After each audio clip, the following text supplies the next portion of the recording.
Hi, everyone. I'm Steve Kep, co-founder and editor-in-chief of From Day One, our forum on corporate values. Welcome to our webinar today. Its title is From Annual Ritual to Continuous Impact, a modern blueprint for your employee survey strategy. Now, before we get started, I want to tell you about an opportunity that can help your company build bridges among your workers. A multi-generational workforce is both essential and a strength, which is why From Day One is working with AARP to help companies unlock their full potential. We're looking for organizations to partner with AARP's Generations at Work program to gain early access to the product, some insights on bridging generational differences, input on the final design, and custom guidance to strengthen your workforce strategy. If your company would like to be part of this opportunity, or if you just want to learn more about the pilot program, please fill out the survey I'm putting in the chat right now. One other thing you'll find in the chat for today's attendees, that's you, we have some complimentary VIP tickets available for one of our virtual conferences. It's coming up on October 15th, and it's global. It's about building and managing a global workforce, smart strategies for collaborating across borders. So I'm putting a link in the chat right now for complimentary VIP tickets. That's for the whole day's activities. Hope to see you there. Now, today's session is titled From Annual Ritual to Continuous Impact, a modern blueprint for your employee survey strategy. What this is about is that organizations are finding traditional engagement surveys that no longer meet the dynamic needs of today's workforce. The shift requires HR leaders to move beyond static data to foster a culture of continuous listening and generate actionable insights. Today, you'll learn how organizations are evolving their employee listening to meet today's workplace needs and build an impactful employee experience for the coming year. Our speaker will be challenging conventional thinking, providing a roadmap for HR leaders like you to champion a proactive and agile approach to their employee survey strategy. This drives a better employee experience and genuine organizational change. Today's webinar is presented with support from WorkTango. I'll tell you a bit about them. It's an award-winning employee experience platform that helps leaders and organizations improve employee engagement, increase retention, and boost performance while reducing costs with employee surveys and recognition and reward software. WorkTango is built for the workplace that we all want to be part of, where teams accomplish great things, achievements are celebrated, and employees have a voice. Now, before we get started, just a few quick logistical items. We're recording the webinar, and it'll be available on demand soon after the event. Watch out for an email with a link in about 24 hours. The same email will tell you how you can get professional development credits for this session from SHRM and HRCI. And we'll have a written account of the conversation on our website at fromdayone.com. Now, 45 minutes into this webinar, we'll have a Q&A. That's for you. You can submit your questions anytime you think of them using the Q&A button at the bottom of your screen. Now, with all that said, let's get started and meet today's speaker. Leading the session will be Rob Catalano, who is WorkTango's co-founder. Rob, welcome. Please take it away.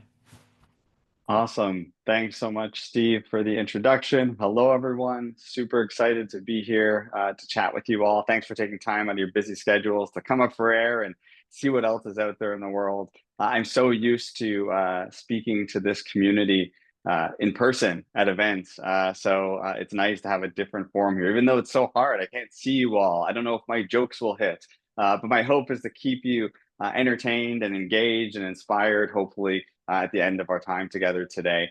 I'm excited to talk to you today about the topic, improving employee experience with a modern employee survey strategy, and thinking about this from what are companies doing in terms of shifting that strategy into 2026 and beyond. Now, I am passionate about this topic. I'm going to tell you a little more about that in a second, but I'm also passionate about music.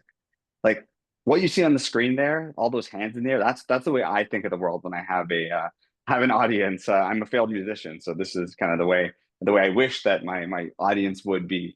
But before I get into the actual topic, I actually want to start with a bit of a story, with a bit of a music lens, and you're going to hear a lot of music ideas as we go through this. But this is really where I want to start. You probably recognize these people, right? They're famous, but they have something unique in common beyond being famous musicians. And I know what you're thinking, because I can't get out of my head either, but Steven Tyler looks like John Travolta in Grease, right? He just does. I can't get that out of my head. But But again, these aren't just famous singers. What they have in common beyond that is they actually have the record in the recording studio for the widest vocal range at around 6 octaves. And if you know anything about music, that is super impressive. And you know these folks, right? These are famous individuals. But I bet you don't know who this is. This is actually Tim Storms. He holds the Guinness record for the widest vocal range at 10 octaves. He crushes them all. And I know you're thinking, Rob, what the heck does this have to do with employee surveys and employee voice? And I tell this story to share two ideas. One, there's a range of voices in organizations that we just don't hear from, right? We typically hear the loudest person in the room. But we forget that there's people under the radar that have a wider range of opinions other than the popular opinion what's out there. Or there's people like Tim that we're not even aware of in our organizations that have great ideas and great things to say. The second reason I tell this story is that now I'm guilty of this. I've listened to the same music since I've been growing up, right? And that's okay with music. You can do the same thing you've always been doing, but not for HR practices, right? Companies are stuck in what they know and they don't change their approach when it comes to listening to their employees. Quick sidebar, I don't know about you, but that whole listening to the same music, I was going to be open with it. I still listen to CNC Music Factory and Metallica from back in the days. For those that aren't familiar, these are cassettes. You could look it up and chat GPT it. This is what I grew up with. But the spirit of listening to the same music all the time, that's unfortunately what's happening in organizations when it comes to listening to their employees. Right? Companies are still using the annual engagement survey as the predominant and sometimes only way to understand employee sentiment to improve the employee experience. But the problem is it's too infrequent, it's too isolated, it's only one part of the employee experience. And what's crazy is that this actual idea of the survey started over 100 years ago in the World War. But again, companies are still doing it today. And we need to start changing our approach, especially with the modern workplace we have in front of us. So the point of the story that I'm sharing today with that music twist is that problems are durable and solutions change. Think about it, right? Everything's changing around us in HR all the time, like especially now. But we'll always be hard pressed to recruit, retain, or inspire employees. Those problems will always be there. We have to change our approach, right? We have to change the way that we do it, right? Our modern workplace requires that new lens of changing how we listen to employees, as well as many of the other HR, strategies that we have around it. So that being said, what we're going to discuss in the next 40 minutes is four major things. One, why this is critical, right? I want to get on the same page on why it's critical. Second is the evolution of how folks have gone through the journey of changing their survey strategy. The majority of times will be four trends in how companies are shifting their strategy, right? And approaches that you can actually take. And lastly, I want to leave with four mindsets. I get the pleasure of working with organizations across the globe. So I ask folks when they're a year in their journey, what mindset did they wish they had in the past when they changed their employee survey or listening strategy? And again, this is a really important topic now, especially as companies are shifting and changing and transforming. And my goal is to get that wisdom of crowds of all the companies I've been working with over the last 20 years and share some of the trends that I've been seeing. So I really didn't introduce myself, but again, thanks, Steve. I'm co-founder of WorkTango. Again, 2 decades into this world of building great workplaces, dedicated my career to it. My goal is to kind of bring that passion and again, that wisdom of crowds into the conversation today. So before we get started though, the one question that you might be asking, or I like to ask when I have these types of sessions, is a simple idea of who cares? Like, why should we care about this topic? And I'm not going to bore you with stats. I could spend all day boring you with all the data out there.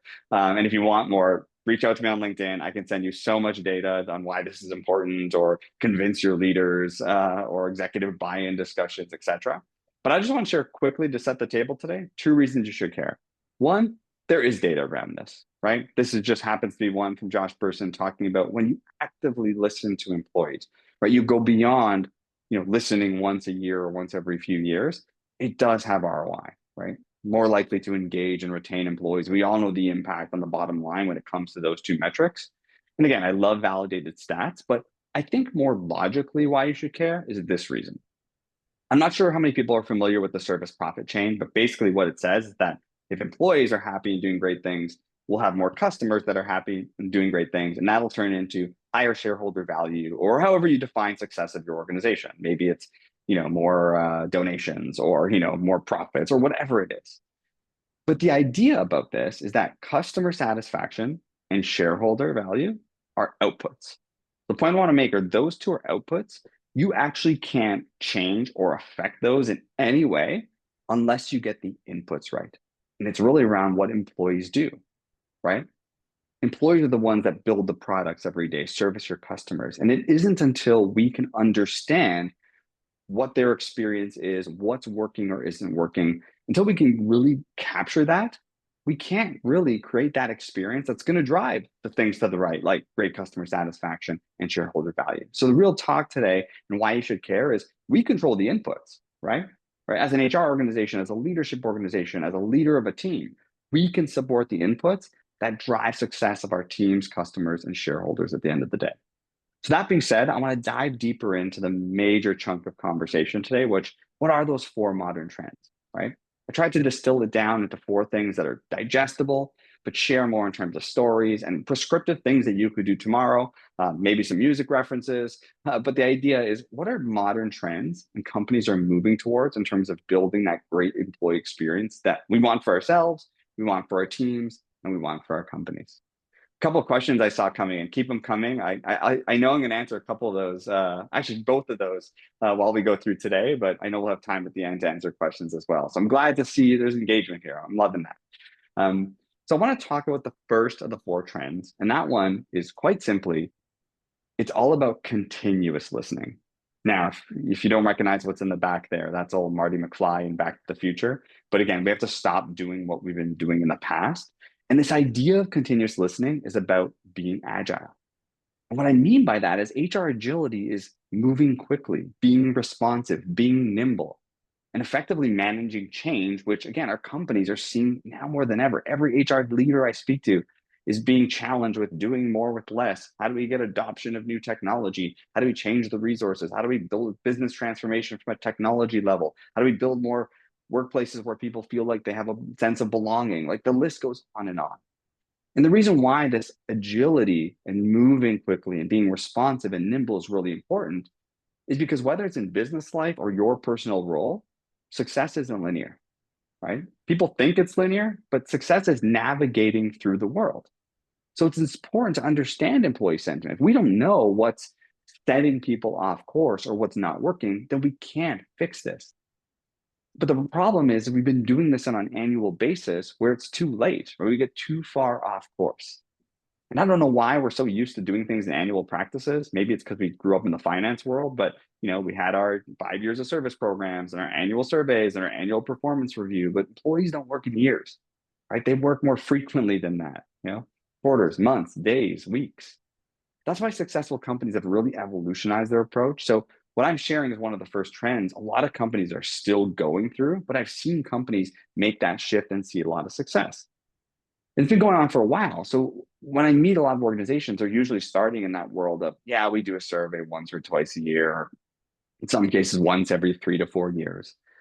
But the reality is they understand that that's not enough data to be agile, to navigate through, knowing what an employees need to be able to get to that success. So many companies, what they've done over the years, maybe over the last 7, 8 years, is many that try to take the shift move to what people know as pulse surveys. Now, the reality of pulse surveys is usually it's the same survey as the engagement survey, right? Or it's a little bit shorter. It's just more often. So they do that one maybe 3 times a year or 4 times a year. The problem is when you set and forget your employee survey strategy, people tune out. People become complacent. They don't fill it out, right? There's no new information that they're providing you or you are getting from them to help build that employee experience. So the modern trend and where I've seen the rubber hit the road and success is what I call active listening. And I want to share a little more about what active listening is, how companies can implement it, exactly what it looks like. And again, beyond this, happy to chat offline. But to understand active listening, I think an important concept and the magic of it is knowing that you have to get beyond measurement, right? We're talking about, employee experience. We're talking about engagement surveys. You have to get beyond measurement. You can't be, just measuring how people feel, right? Right. And that's important. Frequency is an important part of it. But you need this frequency of measurement combined with diagnostic feedback, right? Frequency of measurement's important. So you have to get more frequent in understanding employee sentiment. But just measurement on its own doesn't give you the information you need. You need diagnostic feedback in terms of what's working, what isn't, to drive navigating to success. Right? That's what true agility is. That's what continuous listening is. If you want an exact example of what this looks like and how I do it in my organization or how I work with other organizations, is this active listening model has two components. It does have measurement, right? Right? Yes, you're going to measure things like your engagement index or your ENPS or your DEI index or your innovation index. There's things that you are going to measure, but there's things that contribute to that feeling or sentiment of an employee. Maybe it's trends like communication and leadership or recognition or those types of items. So you're still measuring to see, are things moving in the right direction? What is that kind of end goal or output of these types of surveys? Well, where the magic happens again is in that diagnostic level, right? So it's digging deeper into concerning feedback. I mean, honestly, the 80 question engagement surveys, even the 50 question engagement surveys, should be a thing of the past, but they're not. You need one question as an example to know how people feel recognized at work, right? You don't need four of them. But if they're not, and you see that sentiment is low, when you're more frequent, now you can dig in and understand concerning feedback, right? Why do people feel that way? You can dig a little deeper. The next section on diagnostics, understand sentiment on change. Using that same recognition example, hey, we just launched a new recognition strategy. What's working? What isn't? Right? How do you feel in terms of your level of recognition compared to what it was before? Right. So again, now we're getting diagnostics. Should know how you feel. So we've launched something, we've done something different, we've tried to build a better experience. What do you think about it? And even better on the third part there is get feedback in advance. Hey, we heard you. Recognition in your organization is something that is a challenge. We are thinking of doing X, Y, and Z. What resonates with you? How do you like to be recognized? And then the last part, we spend too much time measuring the quantitative level where we need open-ended whys and comments from folks, which we'll get into in a moment. But that's a big part of diagnostics as well. Not just what do you think, what would you do differently? I call that participative management, right? It's not just how do you feel and what do you think? What would you do if you were in our shoes? And this idea of active listening is that whether it's once a quarter or once a month or once a week, I've seen it all. These are quick hits where it's not complacent. It's changing all the time, and employees are more happy to give you that type of feedback. For example, if you want to take an example of what this looks like when I'm literally chatting with our customers, you have an engagement index, you have your baseline factors, your employee voice, and your action. But what do you do in the future pulses of the future active listening? You start getting into that diagnostic after the trends, right? Concerns, new items, feedback required. Ask questions, company department priority. If you want to get leadership buy-in, have them involved in asking questions to their teams or departments, and those questions only going there. And then employee voice or even action assessment. Give yourself that accountability to ask people, how confident are you that you will act or that there will be action based on your feedback? It's a really good measure, more than even an engagement index. But when I talk about this idea, it really depends on your culture. Like I said, some companies will do this quarterly, some do it monthly, some do it bi-weekly, some do it weekly. And every time I talk about this, and it actually came in an anonymous question here is, well, what about survey fatigue? And the reality is, I've been doing this a long time. There's no such thing as survey fatigue. There's a lack of action fatigue, right? All those ideas of what I just mentioned, organizations doing this type of work, employees will give you feedback if they see change or they understand why change is taking place or not change is taking place at the end of the day, right? So there really isn't survey fatigue. There's lack of action fatigue. And don't take my word for it. I was actually doing a webinar with a customer just like this a little while ago, and they pulled up this slide and they called it not continuous listening. They called it continuous understanding. And I really loved it. But they talk about, yeah, they have four pulses throughout the course of a year, right? They have a big survey in September and there's a June and March, but they're also looking at their onboarding experiences and exit experiences. And at the bottom, ad hoc, like what does the business need? Maybe it's back to work, maybe it's remote work, maybe it's big transformation. But the idea is that if you look at this understanding across the whole employee journey, that continuous level, that gives you enough data to be able to move the needle. And again, this is company I'm showing is not a small organization. This is a complicated 10,000 employees, people not in front of computers. Like you can make this happen and still make it work. And it equals results. One of the slides they showed later on is what has it done for them? Huge participation. Again, even though a big percentage of their employees aren't in front of computers, engagement scores through the roof, ENPS through the roof, and so on. So to recap this concept of continuous or active listening, this is the best visual I kind of put together in terms of if you increase your frequency, but you don't just focus on measurement, you add that with that concept of diagnostic feedback, that's when you get to active listening. That's where you see rubber hit the road and results at the end of the day. And I know I said I wasn't going to, get you too much in the data side, but if you really need ROI on whether this works, I actually conducted a study with Lighthouse Research just about a year ago, and we had about 1,000 HR leaders share how often their employees participate in feedback or engagement surveys, and we correlated that to whether these systems provide a positive ROI or whether the systems provide a neutral ROI or a lower ROI. And what's amazing, and by the way, well, I'll share this in the follow-up email. I know from day one asked if I could share any, or they'd be open for me sharing a few links of the things I talk about today. This will be one of them, but it's some great research in terms of ROI from employee experience approaches or technology. But the point I wanted to make in this research was that positive ROI is 2 to 4 times higher when it's more frequently than annual in terms of listening to your employees.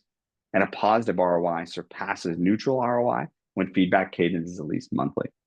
I don't know if you noticed, but if you look at on a monthly basis in the middle there, the 22 and 22%, that's where they cross over. That's when you start seeing, when you get more frequent, positive ROI supersedes neutral or no ROI. And what you'll notice, even if you move from yearly to every few months, that 8% moves to 16%. You're 2 times more likely to have positive ROI, even just doing things more than once a year. And if you want to understand this in terms of feedback and looking at it in terms of getting that feedback and implementing it and using it, I don't go further than like a real life story. I don't know how many people here have children that play sports, right? Or, in this example, soccer. But I'm a big music fan, as I mentioned, but I'm a big sports fan. And one of the things I always think about is that you have these, kids that maybe your children that play sports, and they're not only getting feedback at the end of the season, right? They're getting feedback at the end of every period or inning, the end of every, out, the end of every shift, right?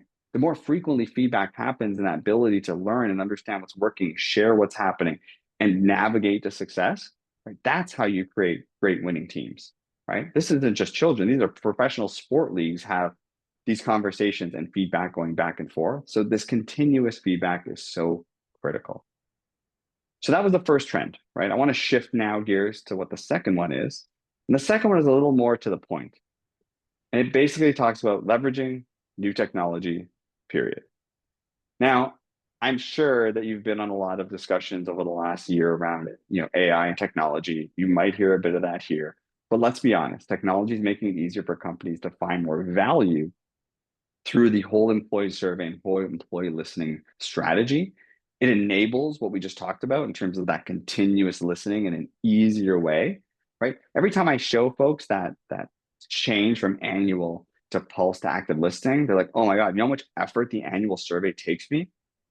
Well, exactly. New technology does not require that level of effort, right? It's a lot easier to see those types of strategies take place or see some of the results that I've shared. There's actually interesting research a few months ago, and here's another study that I'll share after this. And HR.com did a future of human experience in 2025. And they asked one question of the technologies listed, which 5 are most useful for improving the employee experience in your organization. One was employee recognition rewards. I love seeing that because that's what WorkTango does as well. But number 2 is employee survey, feedback, and comms. Right. So the reality is technology does have a place here. And I want to share some just rapid fire examples and real life stories of what does that mean from an employee survey level. So back to my, cassette days, right? Who remembers this? I wish I could see hands in the room in terms of, I don't know how many of you unfolded the cassette, but if you've never seen a cassette before, this is how you would see the lyrics. Like you buy your cassette, you rip this out, you put it on, you press play, and then you would read what the words were.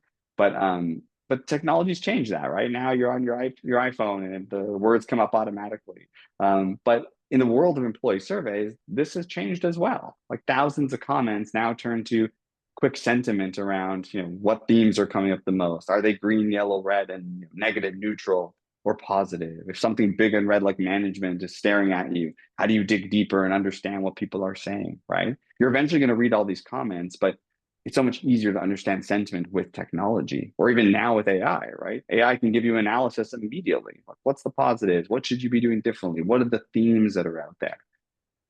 Now, technology is an amazing thing, not just understanding the comments, but even allow you to interact with comments, right?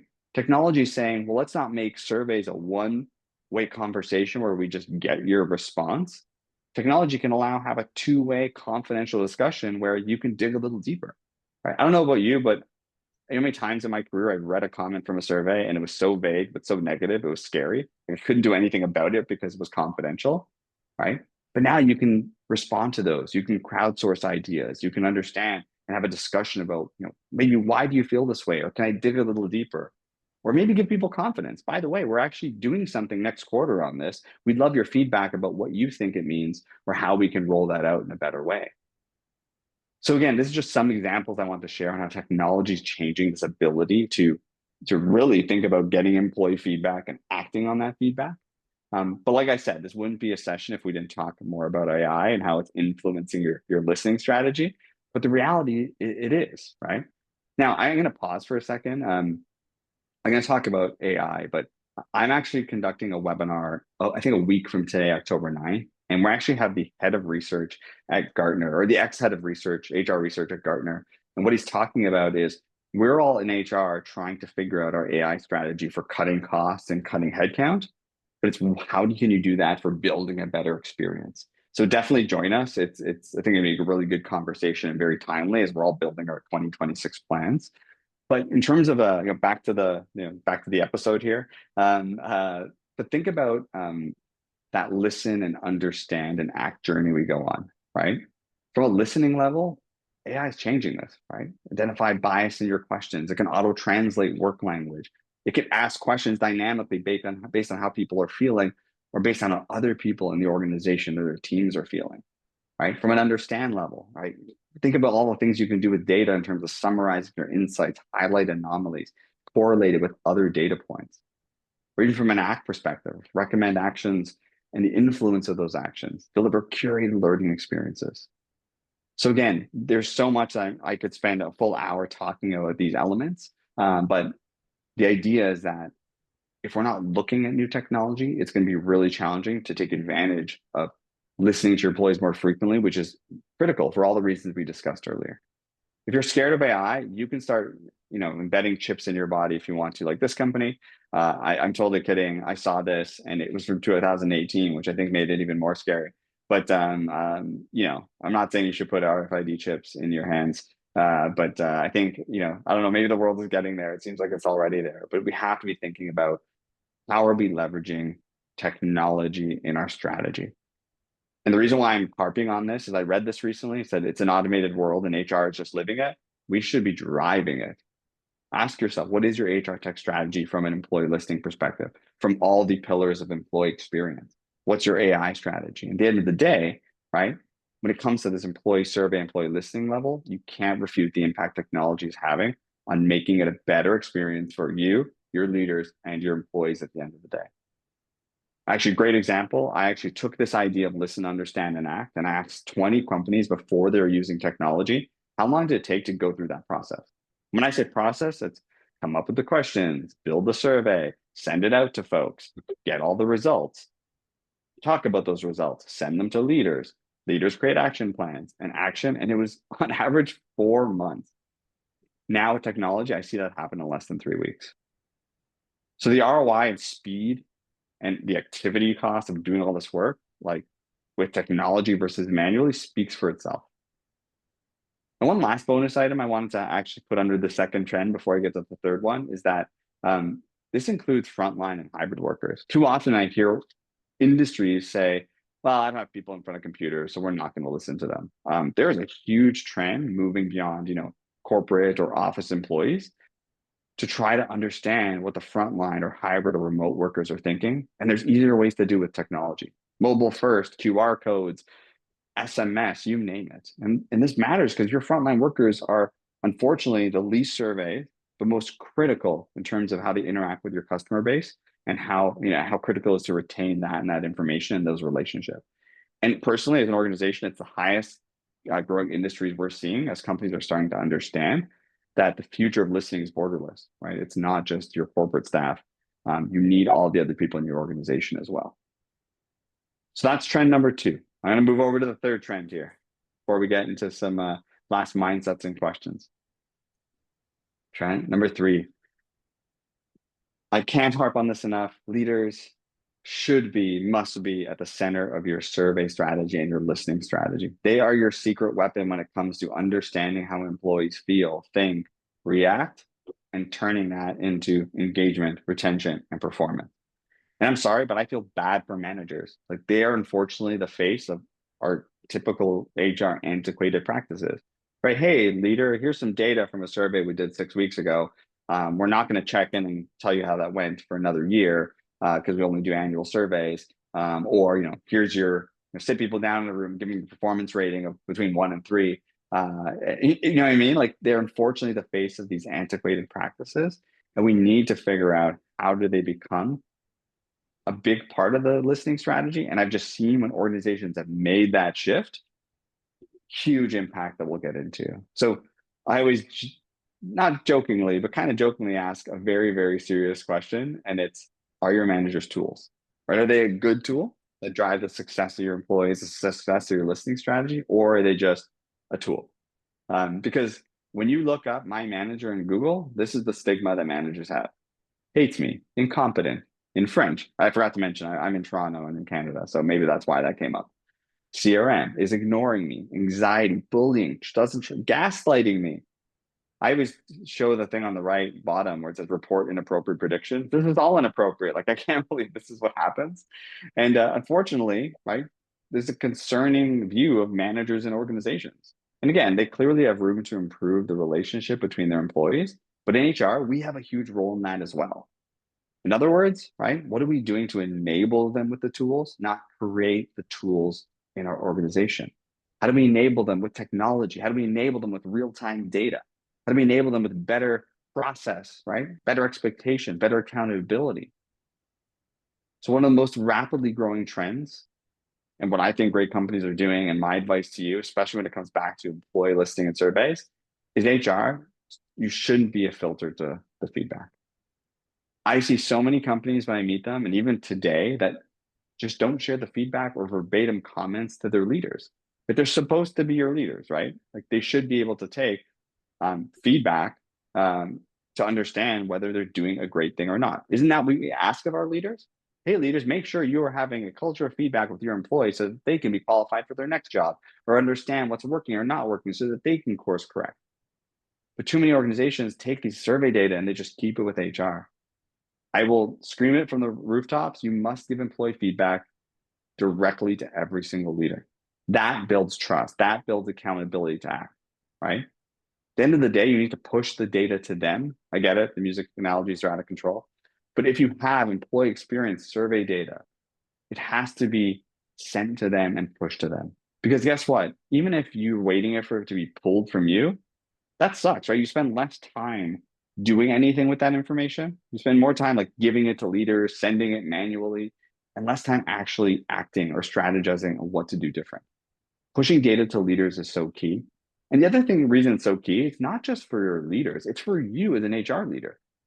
You cannot fix all the world's problems, right? Based on a survey and based on HR initiatives. It's your leaders and teams that are engaged differently, perform differently, motivated differently. And that's why they have to be the central part of this strategy at the end of the day. I showed you that Rexall example. It wasn't just continuous listening that drove things to the top. They had a very specific approach on giving leaders access to their team's results, right? And this is in every store across, across all the regions. The regional people can see all their stores within them to compare. But the way they explain it, it creates a culture of trust. Leaders have visibility, right? They own the analyzation and the empowerment to explore. They own communication on what this looks like, right? And again, when you have that ownership and tie-in, it's super important. Now, enabling leaders with data is just half the battle. Like it's more importantly, like how do you make them, right? Like how do you make sure we're nudging them to success? And that's where rubber really hits the road. So the idea is how can you nudge leaders beyond just giving them insights, right? Because again, I'll say it again, leaders arguably have the biggest influence on the engagement and success of your employees. So what are we doing to help them make sure they're acting? And if you think about it, if you're using modern technology, which was the second trend, right? And you're doing things more frequently, the first trend, this becomes a lot easier, right? And again, accountability, whether you're using a technology, whether you're using something else in your organization, you can do things with action plans. Now, technology today can recommend specific actions based on employee feedback and really shorten that time. But that's just the idea is that if you can get really great technology and enable leaders in real time with actual, not here just your results, but here's what you can do about it. These are just examples where folks in real time can say, yeah, you know what, maybe I'll add that action plan or I'll assign that to someone else in my hierarchy or take it to the next level, right? Now, what's out there from a technology level is AI coaches, right? Think about you're powering your leaders 24/7. So I'm talking about ideas to enable your leaders. I'm using technology as one example based on the second trend, but whether you have a technology or not, the other piece of advice I want to share in terms of how do you get action from your leaders is make it digestible for them. And I always say make actions as easy as 1, 2, and 3. So what do I mean by that? Get them to pick one area of opportunity from the survey. That's it. One focused area, get 2 actions to support it, right? 2 things. What are you going to do? And remember, if your surveys are more frequent, right, this is digestible. Like they can do this 4 times a year and still make an impact every quarter versus do 2 actions and then we'll see next year how things turn out. And number 3, talk about it 3 times. Like the accountability for them. Share the action plans with your leaders. Talk about it at your next team's cadence call. Let's talk a retrospective in terms of what's working and what's not. So at the end of the day, just make it digestible for them. And the last point I want to make when it comes to this leader concept and them being the center is that you know, I looked at some recent research from Gartner, the top 5 priorities for HR, and number 1, leader manager development. Now, funny enough, today is the webinar that they're sharing what their 2026 priorities are. And I don't know what they are, but I'm pretty sure number 1 is something to do with AI and skilling. But I would bet you that very close second is going to be leaders in development, leader and manager development in some capacity. So it's important, it's critical. And I think it's critical not only from a survey level, but also from your whole holistic HR or employee experience strategy. So I want to wrap up this point by just saying, you know, what I hope to see in every organization, not just mine, is that shift, right? Shift of where we started on the left to appreciates me, recognizes me, listens, is awesome, helps me develop my new skills, etc.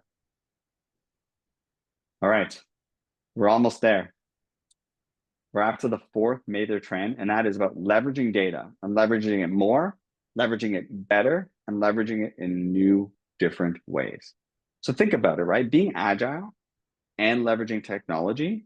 So think about frequency, feedback across the life cycle, the technology to be able to collect that information. It actually allows you to get more data than you've ever had. It allows you to leverage insights in new ways in a much faster way.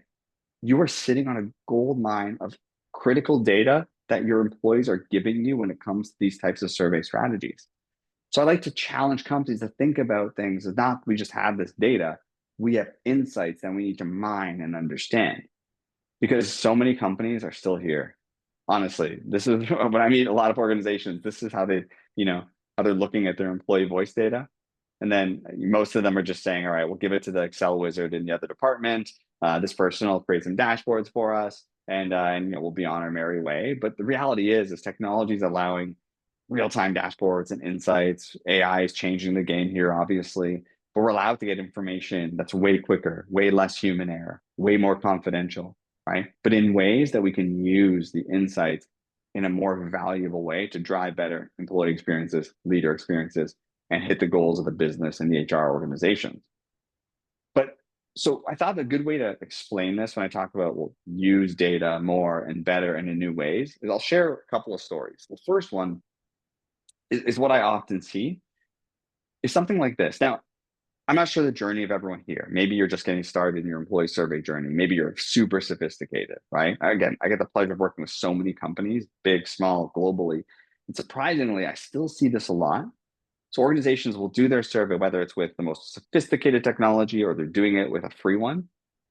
And they'll look at this and they'll get the data from the engagement survey and they'll say to themselves, I got to focus on the bottom scores.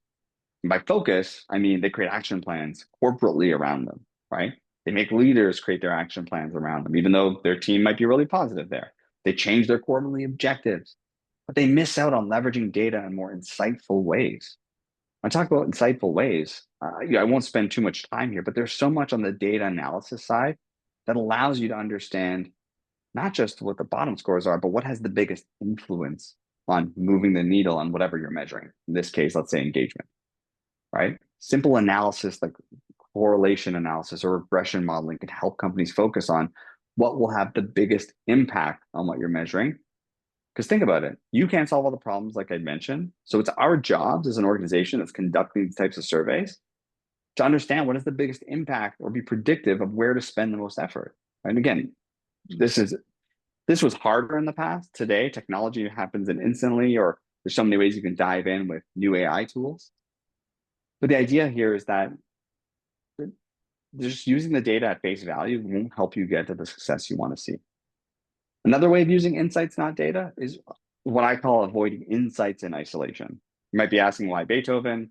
He talked about isolation back in the 1800s. I don't know if everyone knew, but he was deaf and really challenged personally. It's such an interesting read from the 1800s. So read it if you get a chance. But the thing that the companies are prioritizing today is ensuring that employee voice data is not in a vacuum and it's correlated with other insights. Here's the simplest example I see all the time. Many organizations will do, their engagement survey and onboarding and exit, but they'll do a DEI survey. And they'll look at the data like this and say, all right, well, we look at sentiment through different groups in an organization, underrepresented groups, and so on. And sometimes when you show this to an executive, they're like, all right, well, some are happier and some are not happier. But even sometimes just layering that on, and obviously technology makes that a lot easier, but anyone could do this type of analysis and not leave you in isolation is let's look at this data in the exact same way, but based on their engagement index or their ENPS score. Wow. Like now I'm getting an understanding of what and how these people feel when you look at the data a different way. So again, sometimes you might do surveys, once at the beginning of the year, once at the end of the year, you can still somewhat correlate or answer measurement questions with your other DI index, like we were talking about in active listening. Or another example I see all the time, again, WorkTango has a recognition platform and a survey platform. Some use both, but some can use independently. When they're using both, not only can I see engagement by generation and department and location, whatever's in your HRIS system, but I could see it by recognition. Now I have actual evidence that people that are more recognized in the business are more engaged. I'm validating my investment in my recognition program as an example. So these are just a few examples, but the idea is you're sitting on this gold mine of data. How do we use it in different ways? Another way I like to look at this is not just from an HR lens, but integrate it with your business outcomes, right? A big trend and this year and moving to next year is moving survey data out of the HR silo and then moving into business dashboards. How do you tie employee experience or engagement to performance or customer NPS or safety or retention or innovation or you name it? And this matters because, again, we're all feeling the pressure of being asked to do more with less and focus on the performance of our employees. And this is just an easy way to bring those two data sets together. I've done this many times with customer base where I'll look at engagement data and customer sat data, and it's correlated, right? Whether you're in a store or a location, but it's just a reality. If you can show that level of correlation, you'll be given more insight, impact, budget, time to focus on these types of programs that we know work, right? But are sometimes hard to define ROI on. So at the end of the day, engagement data is not HR data, right? It's business performance data when it comes to these types of surveys. I want to share one last useful piece of advice that I received in my past, and I shared a lot on these sessions because it was so hard hitting for me. And then I meet people a year later, and they tell me like, Rob, like this one concept, I still think about it. So I continue to share it because I think it's super valuable in this concept of data and insights. But the quick story is I was early in my career and had an executive tell me, Rob, if you don't come to the meeting with an art of data, don't even bother coming. I was like, I don't know what that means. Like, what do you mean? Like, if you don't have the art of data, don't bother showing up. I was like, you got to explain this to me. Like, what is the art of data? And he explained it to me, and I'll show you here with a real scenario. But he said, Rob, if you just have an absolute number, What does that even mean? Is 77% good? Is 86% good? Right? On its own, an absolute number doesn't have any value, right? Absolute is in isolation. There's no context. There's no evidence on what's working, what isn't. Relative, right? For example, compared to the organization or compared to a benchmark, now you have some understanding of what that means. And lastly, is it trending up? Is it trending down? Right? That score might be 60, but if it was 40 before, man, we're on the right track. Right. So if you're ever sharing data to your executive team, for your team, don't show them the absolute number, show them the art of data. So again, if you don't have the art of data, don't bother coming to the table. So I know we're wrapping up on time before questions. So I wanted to just recap. 4 modern employee trends: continuous strategy, being agile, amplify voice and action with new technology, right? There's so much out there that we can leverage. Leaders should be the center of your strategy. And obviously data and insights are really critical in order to build the strategy into something actionable and measurable. So what I want to leave you with, which I mentioned at the beginning, is I get the pleasure of helping companies through this journey. And then I ask them a year or two later, what was the mindset you wish you had before you started this? Because I love sharing that with these types of groups. So I'll share with you the 4 mindsets that I've received and curated as well. And I'll go through them really quickly, but I asked, what mindset did you have that helped you be successful? First was using consumer principles. So the idea was that they were humans before they were employees. Let's think about them as consumers and how they interact in the world. And I've used this slide for, I think, a decade, but I love the idea is that you have all these things you do to build customer relationships, like engagement and personalized marketing to them and sentiment analysis and loyalty programs and service and support our customers so they never leave. We should be thinking about the same way on our talent side. So your employee listening, you're not going to listen to them once a year, right? Personalize and contextual. You're going to ask them specific things relative to their role. You're going to reward and recognize them. You're going to service and support them so they never. And everyone always asks me in one of the questions on these sessions, like, what's an example of this? Net promoter score, right? It was a survey, one question for customers. We use it with our employees. Would you recommend this thing as a place to work? Second mindset when it came to employee listening and survey strategy is your process must be inclusive. And the best way I can explain this is the concept of all. Right? I love this concept, right? Accessible, make it available for everyone, right? You might have technology, you might not. How do you get accessible? 2 is language, not just languages across the world, but you might have different reading levels, right? You might have different things to consider in terms of people understanding and articulating their experience to you. And third is limitations. I work with a lot of healthcare organizations where they'll do a survey and it'll be 2 weeks long. And some of these people aren't even working, right? You're not being inclusive to allow people to provide you that voice, right? So the idea is it has to be inclusive and making sure it's really for all. The third major mindset, and it's relative to the last trend, is you need data to make decisions. And a lot of the feedback that I received when asking customers was they wish that they dug into this a little more early on to make sure they were set up for success. And the idea was that one moment, like doing that survey once a year, isn't going to cut it, right? It's not going to allow you to have enough data and understand what's working, what isn't, be diagnostic, right? Navigate to success, which isn't linear. And what I thought was really interesting is that a lot of executives, maybe about a decade ago, were talking about this thing around Google and rework. It was so popularized, and it was this, the um, big craze at that time where they looked at all this data and what was Google doing to build great teams. And what I found was really funny is if you look at Project Oxygen and Project Aristotle, there were 2 key components of this, and it was employee surveys. And it was listening to their employees. The foundation of hearing the voice through surveys were really critical in getting the data that they needed. So the mindset was like, how do we make sure we're crafting a strategy that is giving us data to use in different ways? And in the point made earlier, if you're acting on it right, there's no such thing as fatigue, right? In terms of taking the survey, it's more with the lack of action. And lastly, this is the way many companies look at their listening strategy, that it ties up to experience in HR and business. But you need to get buy-in that there's a business and a people strategy. Like I mentioned earlier, that engagement data is not HR data, it is business data. And how we leverage it, the strategy, the information, and the insights from it, that's where you end up finding success. So, good 11 minutes for questions. I really want to thank everyone. I love connecting with folks. Find me on LinkedIn. We'll connect in any capacity. But I really appreciate the time. And I know, Steve, you're going to ask some like really hard questions. I don't have anyone here I can defer them to, so I have to listen and answer them. But I'll do my best to answer all the questions that I have. All right. Well, Rob, we've certainly got some. And I want to say, you mentioned at the top that you are a failed musician, you described yourself as, but you're certainly not a failed enthusiast. That really comes through.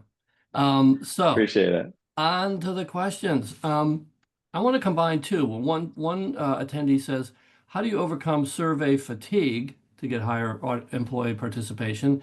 And another question is about employee cynicism, the attitude probably that, well, they're asking me, but they're not going to do anything about this. So fatigue and cynicism, and how do you respond to that?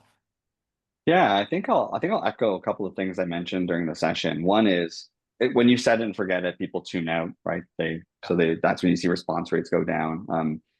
So there has to be relevant, but it is really about that action. That if you're actually doing something with that information, and remember, sometimes action is not the only end game. It could be explaining why we are not acting. It could be let's communicate what the results say and have a level of accountability and vulnerability in saying this is what the sentiment of the employees are. Let's share with everyone because let's collectively do this together. So there's just certain ways in that active listening model that when you get into diagnostic questions, you get specific around how we're going to act on it and build that leadership accountability. That's when you see, you know, I see companies move the needle on those types of examples. And one interesting, just small tidbit I shared briefly when I was showing one of the slides, but I'll talk about it again. But I've seen companies use a strategy where they ask each department to Hmm. choose one or two questions in the survey that only go to people in their department or in their country or in their team, depending how big you are. And what that does is it builds accountability at the front end to say you are now a part of doing the survey. Two, it definitely increases the propensity for folks to and leaders to get that information and do something about it. But for employees, they're constantly getting reminded of the fact that there's information in the survey that's really specific to you, when typically it was just this broad stroke about how do you feel about work. So those are just some examples in terms of how I've seen companies get over fatigue or think about the action side. And the last one I'd mentioned briefly as well is that's a question we ask many times in our surveys is how confident are you that there will be action on this survey? Oh. When you see that result as an executive team and it's 10% positive, it gives you that bit of kick to say, you know what, like we have to figure this out at the end of the day. Like if they don't have confidence in what are we doing, and that's another score that I really like to measure to build accountability for everyone in the organization. Well, that's a good one too. It probably also signals to the participant and who's doing the survey that there's some consciousness of that's a factor and company cares. Well, here's another one, which is about leaders. How do you make them more accountable for being part of the survey process, both maybe in generating questions that where they actually stop and think about that a bit, and then also responding? Yeah, so I think the couple of ideas I just mentioned, I think were really relevant to leaders as well. You come up with the questions, provide the uh, provide kind of the readout in terms of what you're hearing on that end. Obviously, accountability to act is really important. I've had companies that make that part of their performance plans to say, listen, you are accountable to take that one, two, three, and make sure you're doing something with it. You're recording and measuring that, and you're filling it out. So there's just accountability to do something with this information. I've seen a lot of organizations, I wouldn't go that far, but put their engagement scores on things like scorecards and things tied to compensation. I'm not a huge fan of that, but I've seen companies lean in to say, this is really critical and important to build a better experience. We want to measure this, and it's a part of your overall compensation. But at the end of the day, I think it's really around if you want them to be accountable for acting and doing something, you have to enable them with something as well. Whether it is those recommended actions, whether it is technology to offer that, whether that's training on empathy or how to act on certain items, like your LMS tool may not cut it. It might not be first nature that they're going to go there and do something different. So I do think there's some enablement part that supports that level of accountability at the end of the day. So I can go on, but those are just some examples of kind of Yeah. leaders and how critical they are in this whole process. Well, one of the people in our audience, Benjamin, asked a related question, which is, you mentioned bringing the data directly to all leaders, but how do you address that when the company might be afraid that leaders will be overwhelmed by too much data? Those spreadsheets that you showed were kind of frightening, So Yeah, that's a great question. Similar to I mentioned how actions need to be digestible, the information that you send people need to be digestible as well. So again, if you send people that spreadsheet, they may not know what to do with it. If you send them a one slide or one page summary of highlights, at least they can accept that or understand that and be able to dig deeper if they'd like. I know personally when I'm working with customers, there's two things we do. One is we train people. Like, hey, by the way, you're going to get this information. Here's how to think about it, or here's the way you should pull it, or here's things to consider. Or if we have something called like a one-click PowerPoint, like literally one click, and you can get a couple of slides and it'll tell it for you if you don't like, if you think it's overwhelming to look at these type of technologies. So I think that those are just a few ways. I'm trying to find Benjamin's question here somewhere to make sure I captured everything. There it is. So I think that helps with afraid that leaders would be overwhelmed by too much data. And then the other part too is, you know, you can slice this data in any way. Like I know when we're working companies, you want to slice it by department and location, tenure, and generation, and anything in your HRIS system. You can also mask how many things that people can slice it by. So that makes it a little more digestible. It's like just think about it in terms of your, types of roles versus all these other ideas. I think simplicity is key when it comes to getting leaders to not be overwhelmed. Okay, here's one from Susanna in the audience who asks, we have employees who are rarely at a desk or computer. How do we actively get their much needed responses into surveys? And you think of that of being like frontline or manufacturing workers, but there's probably other professionals who are not at their desk. I thought of airline pilots, we don't Yeah. want, they're not there at their desk. So is there a way with an app or more of a smartphone or some way to do that? Yeah. There's three ways that like I do today. One is just send people a text, right? They're on their phones, they're driving a truck, maybe they're not getting signal on the plane. I'm not sure. There's Wi-Fi. But that's just one easy way where you may not even have their email addresses if they're in the field or they don't have email addresses. The second is we have a lot of organizations I work with that'll put up QR codes or posters in the lunchroom or in a manufacturing plant. They can literally scan their QR code and just do it on their phone. But we also find that a lot of workers may not have modern technology or may not even have a smartphone. We have ways where we create just a custom URL, whatever you want to say, that people can go to on a big kiosk in your manufacturing plant, or they can go at home. Sometimes children are helping their parents go on to this memorable URL where they can go and answer questions there on any device around the planet. So there are ways that even you saw that one example of 70, 80% response rates in these types of environments. So those are just three of the examples and how I've seen us move the needle on that situation. And it's important to get their data. It's all the points I mentioned in today's conversation. Okay, we have 1 minute left for a question. This is from Needy. Needy, I hope I'm pronouncing your name correctly. How transparent should we be when sharing results with employees? And the concern that this person had was setting the stage for an unconscious bias for only the majority voices rather than individuals. Yeah, it's a really good question. I mean, every culture is different, but I'm a big fan of being super transparent. And again, we're doing this together. We're going to look at the unfiltered data, we're going to Mhm. understand it, and we're going to collectively identify what we're doing in this section of the business, what we're not doing.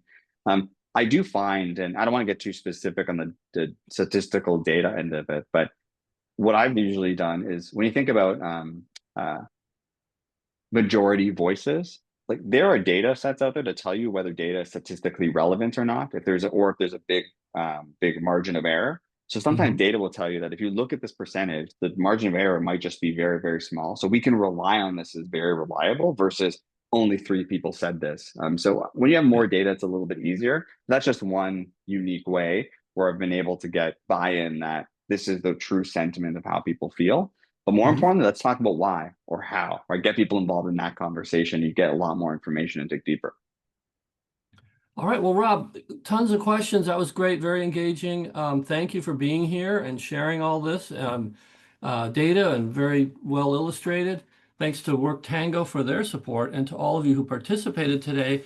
Now, before you all sign off, I want to invite you to a free webinar next Wednesday, October 8th, and it's about learning through practice, redefining skill development with experiential learning. The reason we're talking about this is employees don't fail to acquire new skills because they lack knowledge. They often fail because they haven't had a chance to practice. So experiential learning works by letting people learn through doing, and its impact has often been limited by scale. So we'll be exploring how practice-driven learning accelerates proficiency and builds confidence and enables leaders to directly link development efforts to business performance. So I'm putting a link in the chat space right now to sign up for this, and it's free of charge. There will also be a link again to our October 15th virtual conference. It's about building and managing a global workforce, smart strategies for collaborating across borders. So on behalf of all my colleagues at From Day One, thanks for participating and stay well. Hope to see you again soon. Bye for now.